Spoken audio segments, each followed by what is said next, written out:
અને આજનો પણ વિષય છે એ ખૂબ મહત્વનો છે. એ મહત્વનો એટલા માટે છે કે મહિલાઓ એ આપણે આખું જે એક સમાજ જોઈએ કે રાષ્ટ્ર જોઈએ તો લગભગ એનો 50% અને આપણે કુદરતના સિદ્ધાંત પ્રમાણે જઈએ તો 50%થી પણ વધારે પ્રતિશત મહિલાઓનું હોય છે. એટલે મહિલાઓ ફક્ત કુટુંબ માટે નહીં પણ સમાજ અને રાષ્ટ્ર માટે પણ ખૂબ અગત્યની ભૂમિકા ભજવે છે અને ભજવી શકે.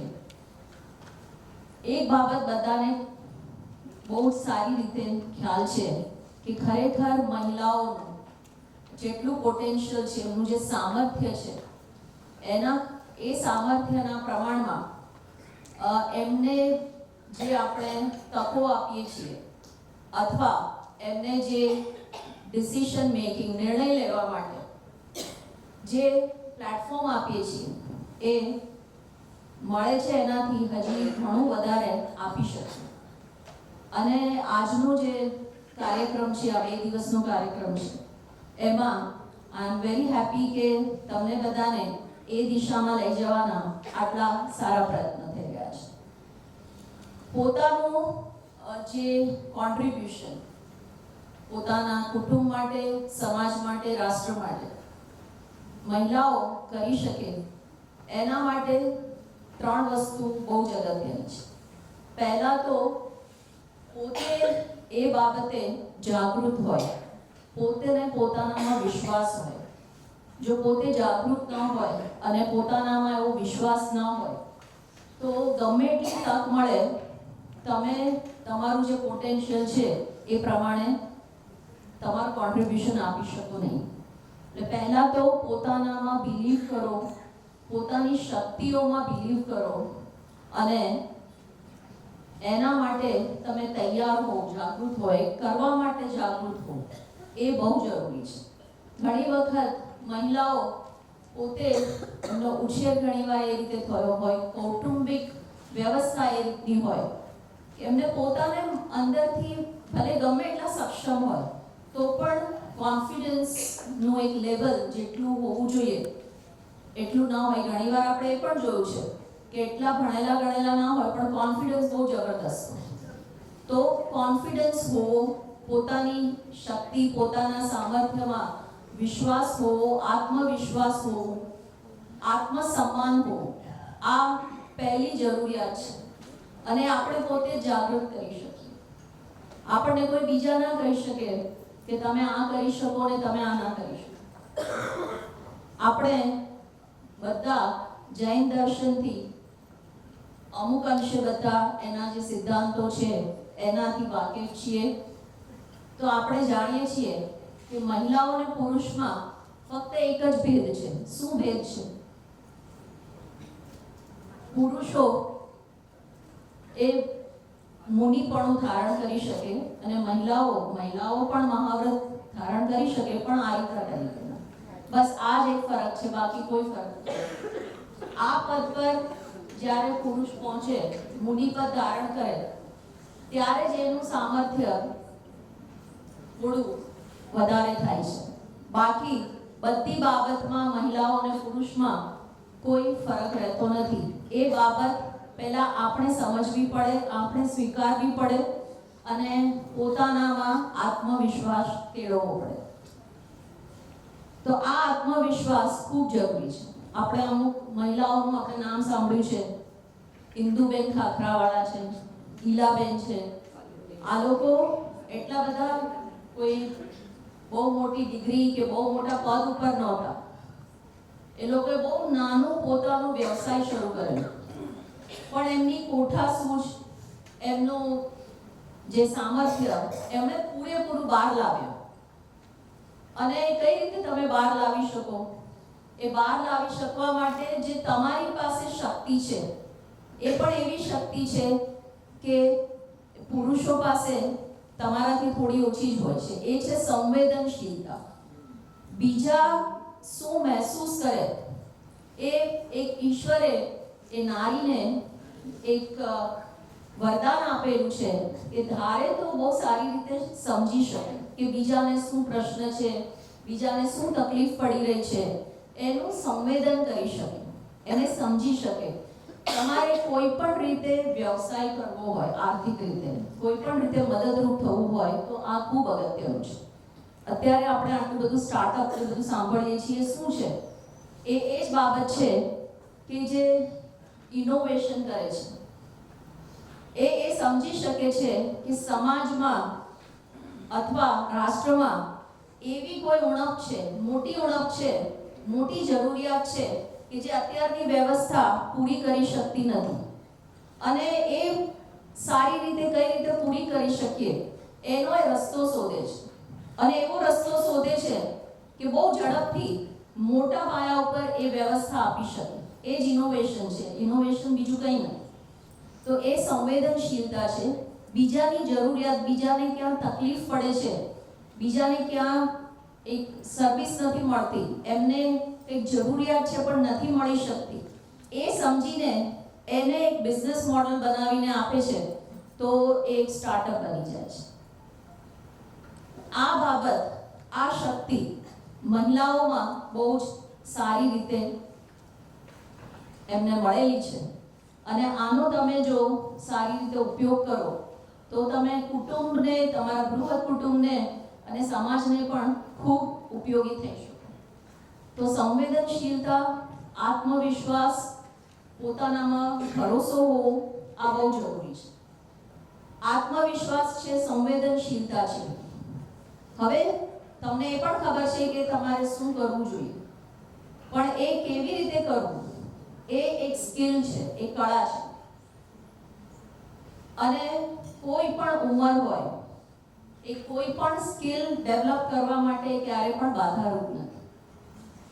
તો હંમેશા જો જીવનમાં સતત કંઈક ને કંઈક શીખવાની એક ધગશ હોય, એક ઈચ્છા હોય, તો અગેન એ તમારો મોટો પ્લસ પોઈન્ટ છે. અને તમારે જો સારી રીતે કોન્ટ્રીબ્યુશન કરવું હોય તો આ બહુ જરૂરી છે. અને અત્યારનો સમય એટલો સારો છે કે આવી સ્કિલ ડેવલપ કરવા માટે તમારે ક્યાંય ઘરની બહાર જવાની જરૂર નથી. ઓનલાઈન, ઇન્ટરનેટ બધું જ તમારા સુધી, તમારા ઘર સુધી, તમારા બેડરૂમ સુધી, તમારા મોબાઈલ સુધી તમારા પાસે લાવેલું છે. અને તમારે કોઈ પણ જે કોઈ સ્કિલ જોતી હોય, તમને કંઈ પણ મૂંઝવણ હોય, તમારે કંઈ પણ સમજવું હોય, તમારા કોઈ પણ પ્રશ્ન હોય, આ બધું તમે નેટ ઉપર તમારી ભાષામાં બહુ સારી રીતે આ માહિતી મેળવી શકો છો. તો ફાઇનાન્શિયલ કોન્ટ્રીબ્યુશન આપવા માટે આ ત્રણ વસ્તુ બહુ જરૂરી છે. એક તો પોતાનામાં વિશ્વાસ હોવો, પોતાનું એક આત્મવિશ્વાસ હોવો, પોતાનું સ્વમાન હોવું, પોતાની શક્તિઓમાં ભરોસો હોવો. બીજું સંવેદનશીલતા. અને ત્રીજું પોતાની શક્તિઓને ખીલવવી, એક સ્કિલ પ્રાપ્ત કરવી. જે કોઈ વસ્તુ તમે કરવા માંગતા હોય, જેમાં તમારી એક્સપર્ટીઝ હોય, આ ત્રણ વસ્તુ બહુ અગત્યની છે. અને હવે ઇન્ટરનેટના જમાનામાં તમે તમારી પેસ ઉપર કરી શકો છો. તમને જ્યારે સમય મળે ત્યારે તમે તમારી રીતે બપોરે મળે, રાત્રે મળે, જ્યારે પણ મળે તમે એ કરી શકો છો. હવે આ જે તમારી શક્તિઓ પ્રમાણે કાર્ય તમારે કરવું હોય તો ચોથી વસ્તુ ઇમ્પોર્ટન્ટ એ છે કે તમારું ટાઈમ મેનેજમેન્ટ. તમારે તમારું ટાઈમ મેનેજમેન્ટ એવી રીતે કરવું પડે કે તમારે સમય પોતાનો એવી રીતે ગોઠવવો પડે કે તમારે એના માટે જેટલો કોઈ પણ બાબત માટે, તમારી સ્કિલ માટે કે તમારે કામ કરવા માટે જે સમય આપવાનો છે, અને અમુક વખતે જ્યારે આપવાનો હોય, કારણ કે તમારે મીટિંગ કરવાની હોય તો મીટિંગમાં બીજા લોકોને જે સમય અનુકૂળ હોય, તમારે પણ એ જ સમય કાઢવો પડે. એટલે time management, that is very very important. ઘણી વખતે જોયું છે કે મારા કલીગ્સ હોય છે, મહિલાઓ પણ હોય છે, તો ઘણીવાર એ ઓફિસ જતા હોય તેમ છતાં જે હોમવર્ક બેલેન્સ એટલું સરસ રીતે કરી શકતા હોય, પોતાનો સમય કાઢીને પોતાની પારિવારિક જવાબદારી પણ નિભાવી લેતા હોય, પણ એવા પણ મેં મહિલાઓને જોયા છે કે જે હાઉસવાઈફ હોય કદાચ એમને વધારે સમય મળી શક્યો, પણ જો ટાઈમ મેનેજમેન્ટ ન કરે બરાબર તો પછી સમય આપણો જાય, વધારે ટીવીમાં જાય કે પછી બીજી વાતો લાંબી કરવામાં જાય, ગોસિપ કરવામાં જાય. એટલે આ બધું બધી અનપ્રોડક્ટિવ વસ્તુઓ છે.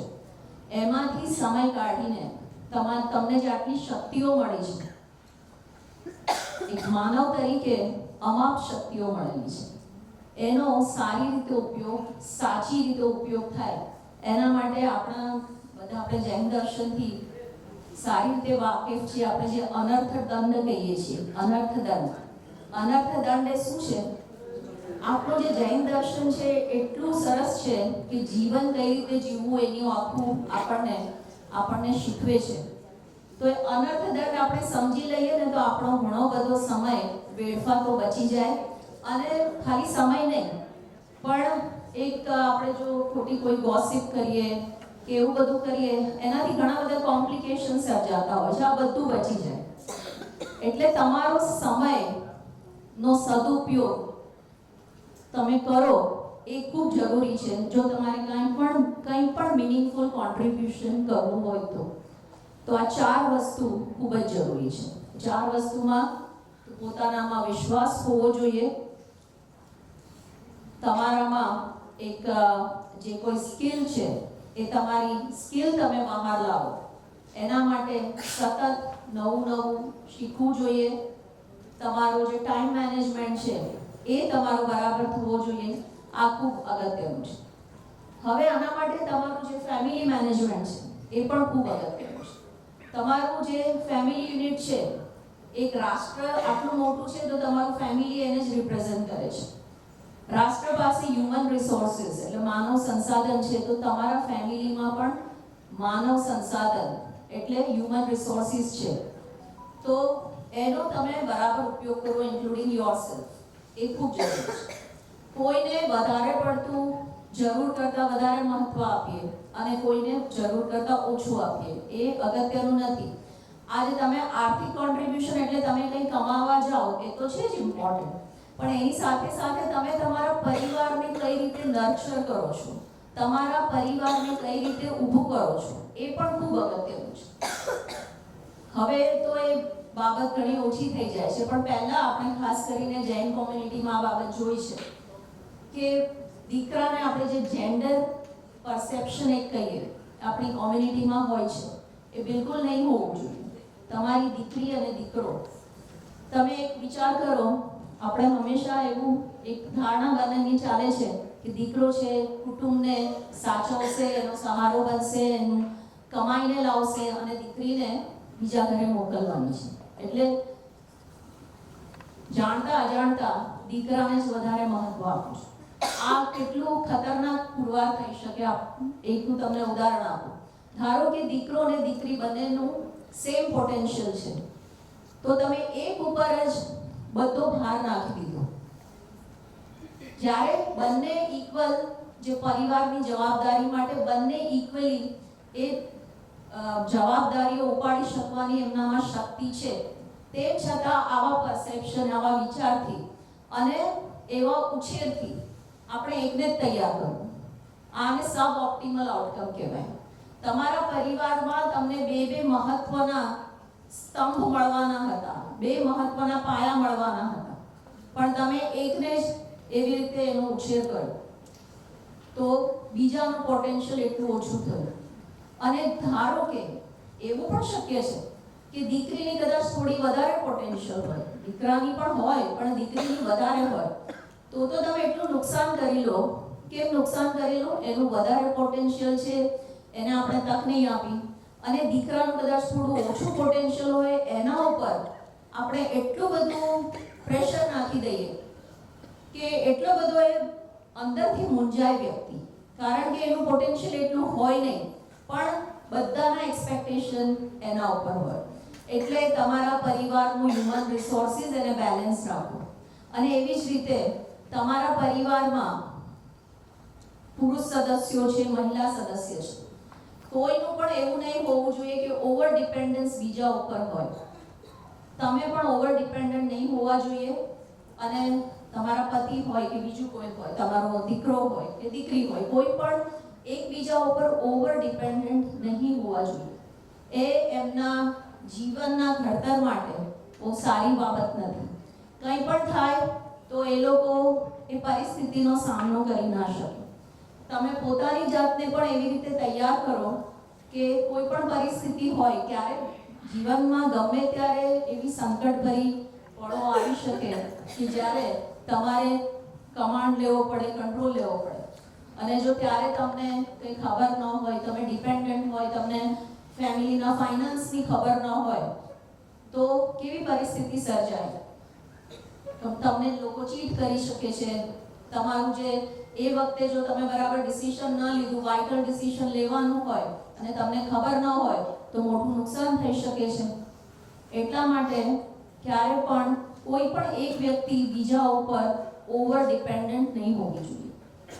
એવી જ રીતે ઘરમાં જે મેલ હોય એ પણ ઓવર ડિપેન્ડન્ટ અમુક રીતે હોય છે કે એમને ઘરનું કંઈ કરતા કંઈ જ ખબર ન હોય, અને કોઈ પણ એવી પરિસ્થિતિ આવે તો એમને કંઈ જ કરતા કંઈ ખબર ન હોય. આવું નહીં હોવું જોઈએ. થોડું બેલેન્સ હોય તો બધાને પોતાના સામર્થ્ય પ્રમાણે કામ કરવાની એક સ્પેસ મળે, એક તક મળે. આ બહુ જરૂરી છે. હવે આપણે જો રિયલ આટલું એક એન્વાયરમેન્ટ છે કે જેમાં તમે તમારું સારી રીતે કોન્ટ્રીબ્યુટ કરી શકો. જો આવું એન્વાયરમેન્ટ પરિવારમાં તમે ઊભું ન કરો તો સ્ટ્રગલ આવે. કોઈને કરવું પણ હોય તો સ્ટ્રગલ આવે. ધારો કે દીકરીને એટલું તમે તક ન આપો તો દીકરી માટે સ્ટ્રગલ આવે એને કરવું હોય. તમારે કરવું છે પણ તમારે બધાનું જ ઘણું વધારે કરવાનું હોય. બધાને એક એક વસ્તુ, મોજા ક્યાં છે, આ છે, ત્યાં છે, રૂમાલ ક્યાં છે, આવું બધું ઝીણું ઝીણું જોવાનું હોય. તમારા માટે સ્ટ્રગલ આવે. તમે એમાંથી ઊંચા ના આવો. બીજું એક અગત્યની વાત એ છે કે આપણે ભોજન લઈએ, બધું અગત્યનું છે, પણ આપણે જોઈએ તો 3 વખત આપણે ભોજન બનાવીએ છીએ, which is not good. આપણા શરીરના સ્વાસ્થ્ય માટે પણ નથી બરાબર, ટાઈમ મેનેજમેન્ટ માટે પણ નથી બરાબર. 2 વખત ભોજન બનાવીએ બહુ મોર ધેન ઇનફ છે. અને તમારે આ બધી પ્રેક્ટિસ રાખવી પડે, નહીતર તમે એમાંથી ઊંચા જ ના આવો, તમને એનો ટાઈમ જ ના મળે. અને આમ પણ આપણે જે આપણી પ્રેક્ટિસ છે કે સૂર્યાસ્ત પછી બહુ વધારે ભોજન બિલકુલ ના લો તો બહુ સારું છે, સ્વાસ્થ્ય માટે પણ બહુ સારું છે. પણ વધારે પડતું તો ભોજન ન જ લેવું જોઈએ. તો એ જો આપણે એનો અમલ કરીએ તો બહુ જ સારું છે, હેલ્થ માટે પણ બહુ સારું છે. પણ જો તમે સૂર્યાસ્ત પહેલા ભોજન લઈ લો તો 2 વખત જ જમી શકો, 3 વખત ના જમી શકો.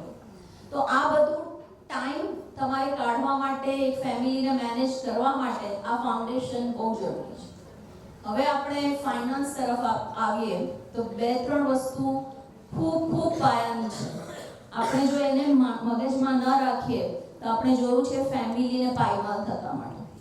સૌથી મોટું શું છે, કહેવત છે કે સબસે બડા રોગ ક્યાં કહેંગે લોગ. તો આપણે સમાજમાં આડંબર માટે કે કોઈ પણ દેખાડો માટે કોઈ પણ ખોટા ખર્ચા કોઈ પણ રીતના એ ન કરીએ, બહુ જરૂરી છે. તમારે તમારું ફેમિલીનું તમે ફાઇનાન્સ એ રીતે જુઓ કે એની આવક ઓબસ્ટ્રક્ટ નહીં થવી જોઈએ.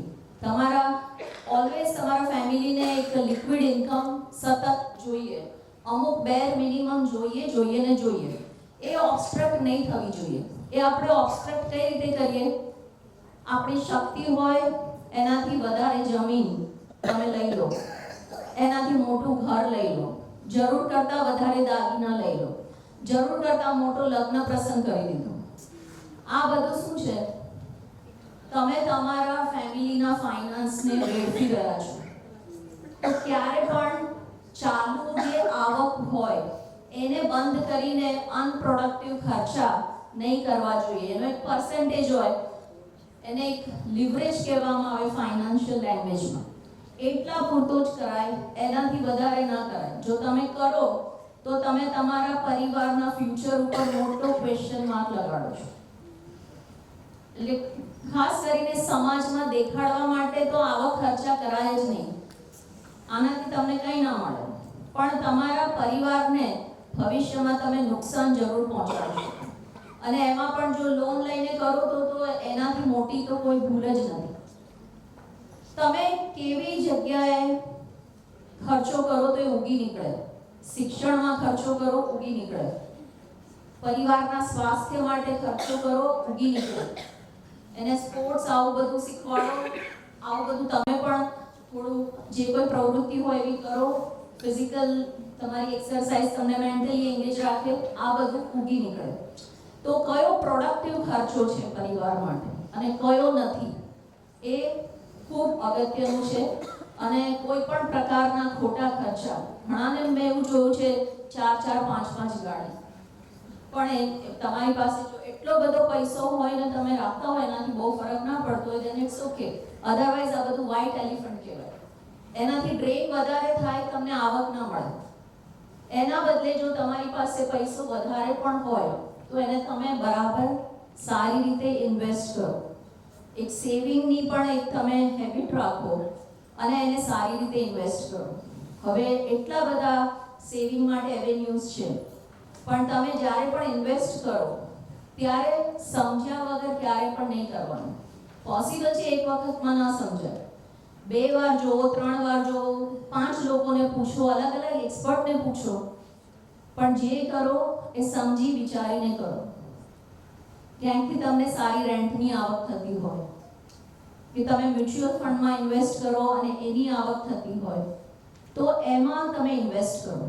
તમારે જે તમારી ઘરની આવક છે એને બરાબર એપોર્શન કરો કે જે જરૂરી ખર્ચ છે એમાં હું આટલા ટકા જશે, બીજો કોઈ ડિઝાયરેબલ ખર્ચો છે એમાં આટલા ટકા, અને બાકીનું ઇન્વેસ્ટ કરશું જેથી એની આવકમાંથી તમારા પરિવારની ઇન્કમ સમૃદ્ધિ બની રહે અને એનો સતત વિકાસ થાય.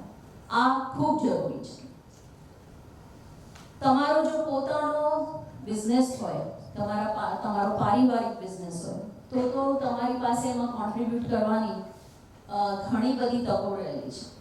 એ બિઝનેસને તમે સારી રીતે સમજો અને એ બિઝનેસમાં તમારી કઈ આવડત એવી છે, વિશેષ છે કે તમે કોન્ટ્રીબ્યુટ કરી શકો.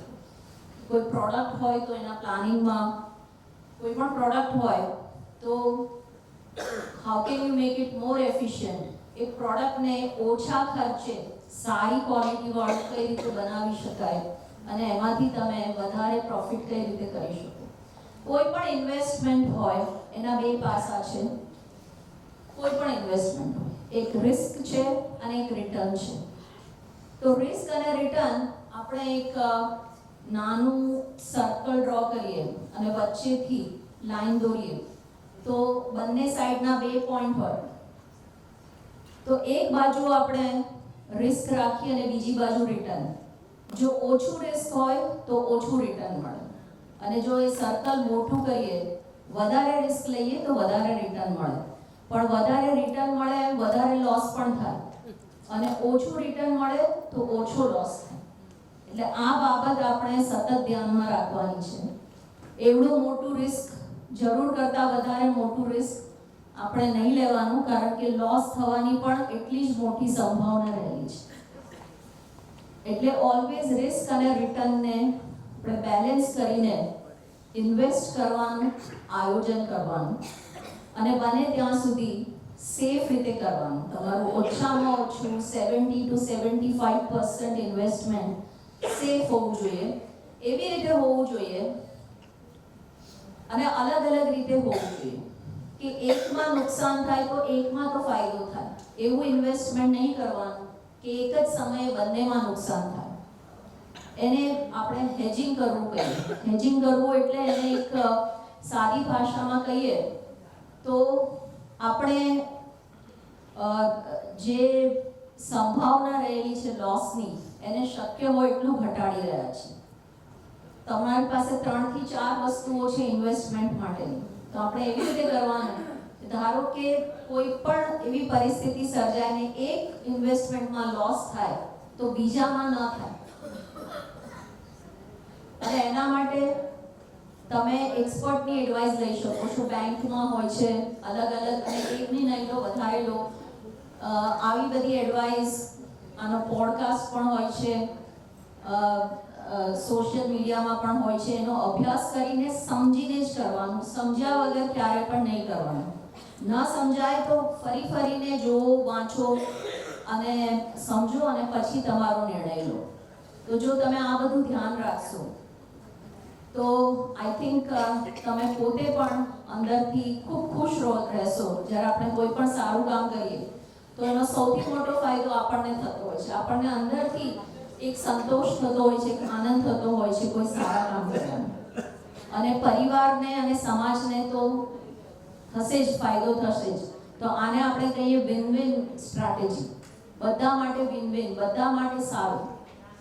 અને સારી વાત એ છે કે આપણું જૈન દર્શન આપણને એનો રસ્તો બતાવે છે. એ આખી જે જીવવાની પદ્ધતિ છે, જો એને પણ આપણે જેટલું કરી શકીએ એટલું અમલમાં મૂકવાની કોશિશ કરીએ તો તમને આ જ બધું કરવા માટે ખૂબ મદદરૂપ થશે. તમારો સમય બચાવવામાં, અને તમે ખોટી રીતે આમાં એક જે રીતે હાર્ડ સ્કિલ હોય છે, કોઈ પણ ફાઇનાન્સનું નોલેજ હોય પણ સાથે જો સોફ્ટ સ્કિલ ન હોય તો હાર્ડ સ્કિલ એ 50% થઈ જાય, ગમે એટલી સારી હોય. સોફ્ટ સ્કિલ એટલે જો તમને વાત કરતા ના આવડે, તમને તમારી જે પ્રપોઝલ છે એને પ્રેઝન્ટ કરતા ના આવડે, તમે સામેવાળાને સમજાવી ના શકો, તો પછી તમારી હાર્ડ સ્કિલ તમે ગમે એટલું સમજતા હોય એનો કંઈ અર્થ રહેતો નથી. એ સોફ્ટ સ્કિલ આપણે બહુ સારી રીતે એને નર્ચર કરી શકીએ.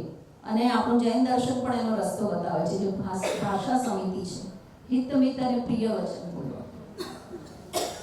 આ બધું હું મારા અનુભવથી પણ કહું છું. હું પણ ઘણો અનુભવથી શીખી છું.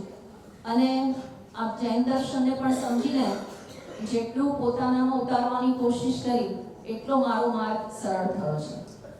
તો I think this is what I wanted to share with all of you. અને હવે જો કોઈને કાંઈ પ્રશ્ન કે એવું હોય તો આપણે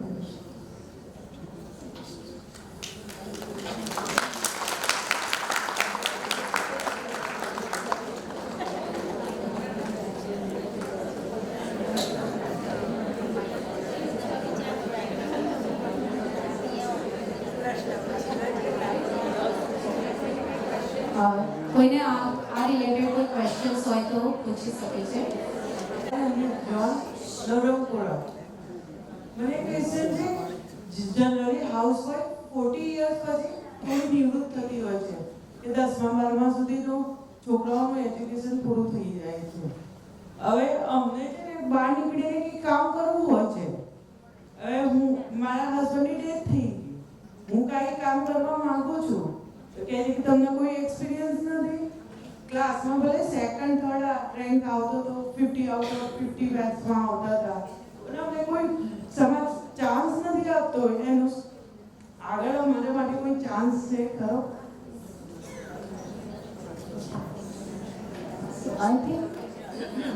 આઈ થિંક આ પ્રશ્ન ખાલી હાઉસવાઇફને નહીં, ઘણીવાર જે બહેનો જે જોબ કરતી હોય એમને પણ ઘણીવાર આવી શકે છે. ક્યારેક એમને મેટર્નિટી લીવ લીધી હોય કે એવું હોય તો એમને વચ્ચે બ્રેક થઈ જાય. પણ તમને પૂરેપૂરો ચાન્સ મળી શકે છે, એમાં આપણે કોઈ પણ ચિંતા કરવાની જરૂર નથી. જો શક્ય હોય તો તમે એક સારું નાનું પણ એક સારું ક્વોલિફિકેશન જો એડ કરો, એ જો તમારા માટે શક્ય હોય. કે તમે કહ્યું કે તમે સ્ટડીઝમાં ઘણા સારા હતા, તો જો તમારે જોબ કરવી હોય તો એ પ્રકારનો એક એક્સપેક્ટેશન હોય છે. અથવા તો તમે એક એક્સપિરિયન્સ માટે પણ એક થોડી ઇન્ટર્નશીપથી ચાલુ કરી શકો કે જે તમને શરૂઆતમાં કદાચ 6 મહિના એક લિમિટેડ પે મળે, પણ ત્યાર પછી એને તમે જો ઇન્ટર્નશીપ અને કોઈ પણ નાનું પણ આમ બહુ અગત્યની સ્કિલ ડેવલપ કરો જેનું તમારું ક્વોલિફિકેશન હોય, તો તમને આગળ જતા જોબનો ઘણો સારો ચાન્સ થઈ શકે છે તમારું. બીજું એમાં ઘણીવાર મિડ કરિયરના પણ કોર્સિસ હોય છે, નાના 3 મહિનાના 6 મહિનાના, એ પણ તમે કરી શકો છો. તો એક જોબ માટે થયું, પણ તમે નાના જે બિઝનેસ હોય એમાં પણ જોડાઈ શકો છો. તમારી જાણકારીમાં, તમારા સર્કલમાં, નેટવર્કમાં એવા બિઝનેસ હોય કે જેની તમને સૂઝ હોય અથવા જે તમને કરવું ગમે તો તમે એમાં પણ સરળતાથી જોડાઈ શકો છો. અને એક આપણે કહીએ કે લોન્ચ પેડ તરીકે કદાચ તમારે 6 મહિના શીખવું પડે અને એ રીતે કરવું પડે તો એની જો તમારી તૈયારી હોય તો આ બંને તમારી પાસે ઓપ્શન રહે છે.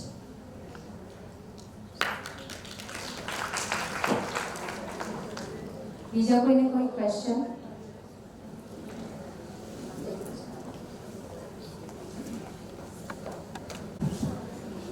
myself Pratima Shah. Good afternoon, ma'am. આપ ઓડિયન્સને જણાવી શકો કે આપણે એક આત્મનિર્ભર ભારતની વાત જ્યારે ચાલી છે તો ગવર્મેન્ટ તરફથી ઇઝ ધેર એની સ્કીમ કે જે એમને ફાઇનાન્સ આપે સ્પેશિયલી ફોર વીમન, અથવા તો તમે જે આપણે વાત કરી કે at middle age they can learn something else, તો એવા કોઈ કોર્સિસ છે અથવા તો એવા કોઈ ડિપાર્ટમેન્ટ છે, તો આપ થોડી એના વિશે માહિતી આપી શકો? ગવર્મેન્ટ સ્પેસિફિકલી વિમેન માટે ઘણું એમનું એક અલગ કોર્પોરેશન ચલાવે છે. એમને ટ્રેન કરવા માટે પણ સ્પેશિયલ ઇન્સ્ટિટ્યુશન્સ હોય છે, એમને લોન લેવા માટે સ્પેશિયલ ફંડ હોય છે.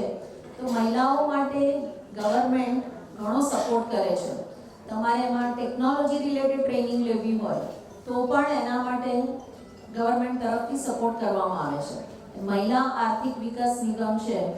આ ઉપરાંત ધારો કે ગુજરાતમાં જો તો ગુજરાત લાઇવલીહુડ પ્રમોશન કંપની છે, તો એ મહિલાઓને આત્મનિર્ભર થવા માટે, સેલ્ફ ડિપેન્ડન્ટ થવા માટે ઘણો સહયોગ કરે છે. તો આવા ઘણા બધા આયામ છે કે તમે જો તમારે વધારે કોઈ સ્કિલિંગ કરવું હોય તો એ પણ કરી શકો છો. તમારી ગ્રુપમાં કંઈ કરવું હોય, કોટેજ ઇન્ડસ્ટ્રી જેવું કરવું હોય, જેમ મેં એક વાત કરી કે આપણે જે માઇક્રો ફાઇનાન્સની આટલું બધું જે ઈલાબેન ભટ્ટ સેવા સંસ્થા તરફથી આટલી મોટી કામગીરી કરવામાં આવેલી, તો આવી કામગીરી અને ઘણું બધું જે કંપનીઓ CSR કરતી હોય છે, કોર્પોરેટ સોશિયલ રિસ્પોન્સિબિલિટી અંતર્ગત ઘણા બધા કામો કરતી હોય છે. તો આ બધા તમને એક બહુ સારો ચાન્સ છે કે એમાં તમે એમની સાથે જોડાઈને કામ કરી શકો.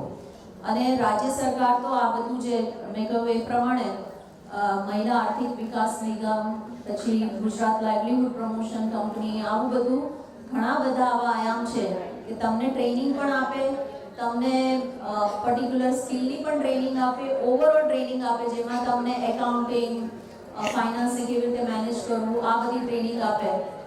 તો આ બધી રીતે તમે કરી શકો. એક હમણાં બહુ જ સારી સ્કીમ હતી જેને દ્રોણ દીદી એવું નામ આપવામાં આવેલું, અને એમાં જે ગ્રામ્ય વિસ્તારમાં જે બહેનો હોય એને દ્રોણ ટેકનોલોજી શીખવવામાં આવતી હતી અને ગ્રામ્ય વિસ્તારમાં એનો ઉપયોગ કઈ રીતે કરવો, ખાસ કરીને ખેતરોમાં. તો દ્રોણથી એમાં જેટલી જરૂરિયાત પૂરતું સ્પ્રિંકલ થાય, બધે સરખું થાય, અને એનાથી પછી દ્રોણ દીદી અને લખપતિ દીદી, એમાંથી બહેનો એવી છે કે લાખો રૂપિયા વર્ષના કમાયા. તો આવી અલગ અલગ ઘણી સારી યોજનાઓ છે, એનો પણ તમે લાભ લઈ શકો છો.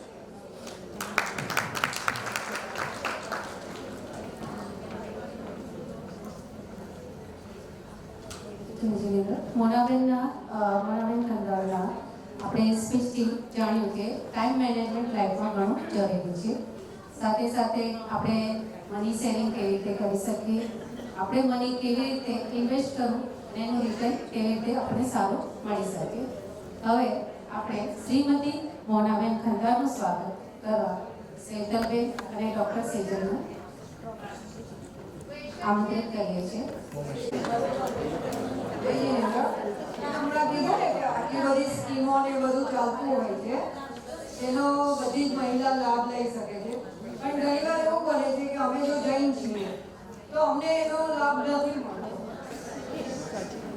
ના, એમાં એ કોઈ રિલિજન સ્પેસિફિક એને કોઈ લાગતું ઓળખતું નથી. ગમે એ રિલિજનના હોય લાભ મળી શકે.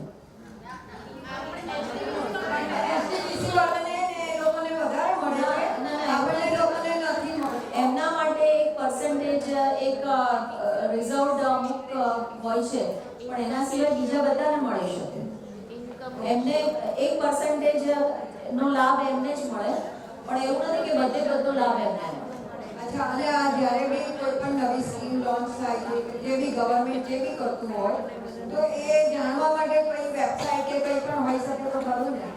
વેબસાઇટ પૂરેપૂરી અવેલેબલ છે અને એ વેબસાઇટ ઉપર તમે એક મહિલાઓ રિલેટેડ સ્કીમ એવું પણ ટાઈપ કરો અથવા તો મહિલાઓ માટેનો સપોર્ટ, તો જેટલું પણ એવી સ્કીમો હોય એ બધું તમને બતાવી દે. તો વેબસાઇટથી તમને પૂરેપૂરી માહિતી મળી શકે છે. Okay, thank you very much.